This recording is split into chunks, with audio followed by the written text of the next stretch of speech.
Nang mag-rally po ang Iglesia noong January 13, 2025, ang ipinanawagan po namin sa mga namiminuno sa ating bansa, at malamang ay naaalala nyo po ito, kapayapaan, pagkakaisa, at unahing asikasuhin ang problema ng ating bansa at mamamayan nito kaysa yung mga hakbanging magbubunga lamang ng awayan at hidwaan. Dahil alam naman ng marami po na ang mga ito pawang pamumulitika lamang. Ang nakakalungkot po ay yung panawagang yun ng Iglesia ni Cristo tila hindi pinakinggan ng mga kinauukulan. Kaya nga po, Kuya Jen, nangyayari yung mga nangyayari ngayon. Ayun. Hindi naman po natin may tatatwa ng sino man. Matindi ang pagkakabahabahagi ngayon ng mga nasa gobyerno hanggang sa ating mga mamamayan. Hindi lamang tayong mga Pilipino ang nakakaalam na hindi tayo nagkakaisa. Ang nakakalungkot, maging ang mga taga-ibang bansang nagmamasid sa kaganapan po rito ngayon sa Pilipinas, alam na alam nila, hindi nagkakaisa. Magulo. Ayun po, ano po ba ang posisyon ng Iglesia ni Cristo sa usapin tungkol po sa dating Pangulong Rodrigo Duterte? Ayan po, we come to the crux of the matter. Yes po, po, opo. Para po sa mga kababayan po natin, ang posisyon po ng Iglesia ni Cristo ay ito. Kung ano ang tama at kung ano ang nasa mga batas natin, yun sana ang dapat pairalin. Huwag po itong pilipitin para umayon sa nais ng sinuman. Hindi po sumasang-ayon ang Iglesia sa anumang hakbangin na hindi naaayon sa mga batas ng ating bansa.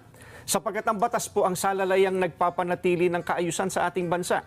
Kapag ang batas ay binaliwala, ay nagbubunga ito ng kaguluhan, hidwaan at kawalang hustisya. Alam niyo po iyan. Sino mang Pilipino o mamamayan ng ating bansa na may ginawang paglabag sa ating mga batas, dito dapat litisin sa ating bansa. Bakit po? Sapagkat gumagana naman ang sistema ng ating hustisya. Hindi po natin sinasabing huwag litisin ang dating Pangulo sa mga iniaakusa laban sa kanya. Ang saganang amin po, nagtitiwala ang Iglesia ni Cristo sa integridad at kakayahan ng hudikatura para pagpasyahan ng ganitong bagay at usapin. Ang mga hukom natin ay may kakayahan po na gampanan ang kanilang tungkulin, na ipataw ang tamang hustisya at pairali ng katarungan sa lahat ng sandali. Kaya, hindi natin dapat isuko ang soberenya ng ating bansa sa iba. Yan po ang posisyon natin. Okay, magandang araw mga kaibigan. Ito, breaking news. Nagsalita na ang Iglesia ni Cristo tungkol sa pag-aresto kay PRRD at pagdala nila sa The Hague, Netherlands. Okay. News 5 na post 12 minutes ago. Title of the post: kung ano ang tama at kung ano ang nasa batas, yun sana ang dapat pairalin.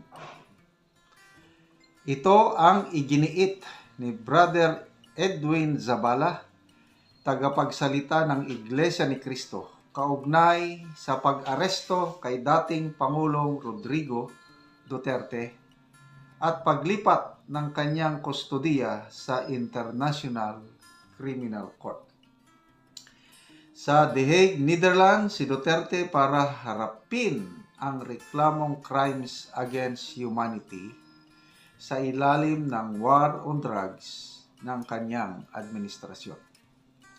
Giit ni Zabala, sino mang Pilipino na lumabag sa batas ay dapat litisin sa bansa. Aniya, may kakayahan ang mga hukom sa ating bansa na gampanan ang kanilang tungkulin na ipataw ang hustisya. Kung ang batas ay binaliwala,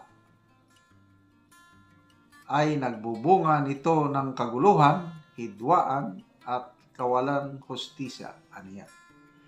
Matatandaang nagsagawa ng National Rally for Peace noong January 13 para isulong ang pagkakaisa sa gitna ng tensyon sa politika. Yan po ang post ng News 5. At inilagay nila dito yung exact mensahe ng tagapagsalita. Ito, kung ano ang tama at kung ano ang nasa batas, yan sana ang dapat pairalin. Sino mang Pilipino o mamamayan na may ginawang paglabag sa ating batas, dapat dito litisin sa ating bansa. Gumagana naman ang sistema sa ating bansa. Hindi po natin sinasabing huwag litisin ang dating Pangulo sa mga inaakusa laban sa kanya. Nagtitiwala ang Iglesia ni Cristo sa integridad at kakayahan ng hudikatura para pagpasiyahan ang ganitong usapin. Brother Edwin Zavala, spokesperson, Iglesia ni Cristo, March 21, 2025. Okay? So, magbasa lang tayo sandali sa mga comments bago tayo magbigay ng reaksyon. Pimentel Garcia Sam. Paano nga lilitisin dito sa bansa natin sa panahon niya nangyari ang mga krimen? Flex Sky, binababoy na nila ang batas. Ginawang inutil ang justice system ng gobyerno, hindi sinusunod ang batas. Albert Angelo Garin, paano makakasuhan dito sa bansa natin? Walang police report. Dan Madrihelo, wala kasing nasampang kaso dito. Biro mo, libo-libo ang napatay. Tapos, 0 case. Nung libo-libong napatay, 43 lang ang kaso doon sa 43 lang ang kaso doon sa ICC. Libo-libo. Ano ba naman? Ano yun? 19 plus 24 equals libo-libo, 30,000. Yan ang mathematics ninyo.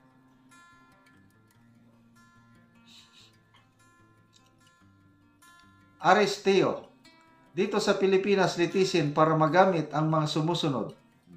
Influensya, wheelchair, neck brace, St. Luke's.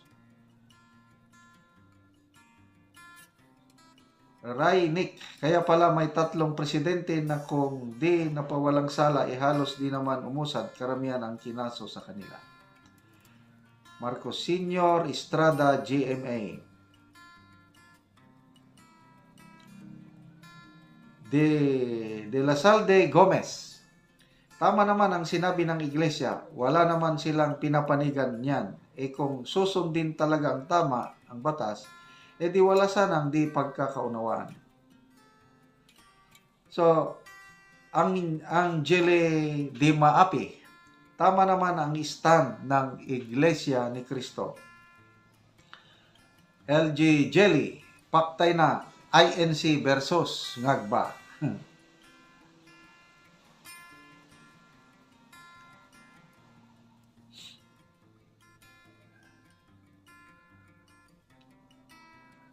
Nick Marquez, kaya nga dito dapat, tapos ayaw paimbestigahan ni ang drug addict at EGK niya. Tadio Lemor, tama, dapat litisin dito. Sana dito sa Pilipinas kasi dito siya nagkasala at dapat din. Sana mga adik at mga drug puser noon hinuli at ikinulong para litisin dito sa Pilipinas. Okay. Jones Alexa, salamat INC. Kawawa kayo, Ngagba admin, sa darating na halalan. Yan na. I'm very sure ito. Ang Iglesia ni Cristo na nagsalita, tama naman. Ako, sang-ayon ako sa paninindigan ng Iglesia, umiiral ang ating investigative, prosecutorial, at saka judicial system. Investigative, yung NBI o mga police, nandiyan naman. Prosecutorial, yung mga fiscal natin, DOJ, nandiyan.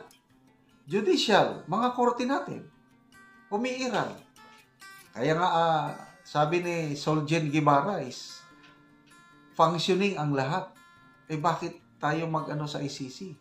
Wala nang sakop ang ICC kasi complementary lang ang ICC. Papasok lang ang ICC sa mga bansa na hindi na gumagana ang investigation, prosecution, at justice system. Buhay na buhay ang justice system natin dito. Kanina nga si Ombudsman Martires, nagsampa ng kaso laban sa 7 associate justices ng Court of Appeals. Ayun, ang Korte Suprema, umaaksyon, mabilis. Eh bakit mo siya dadalhin sa foreign entity?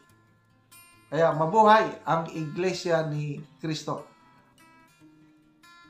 Dapat kung ano ang tama, yun ang gawin. Kung ano ang nasa batas, yun ang pairalin. So, salamat mga kaibigan sa inyong pagsubaybay. Nang mag-rally po ang Iglesia noong January 13, 2025, ang ipinanawagan po namin sa mga namiminuno sa ating bansa, at malamang ay naaalala nyo po ito, kapayapaan, pagkakaisa, at unahing asikasuhin ang problema ng ating bansa at mamamayan nito kaysa yung mga hakbanging magbubunga lamang ng awayan at hidwaan. Dahil alam naman ng marami po na ang mga ito pawang pamumulitika lamang.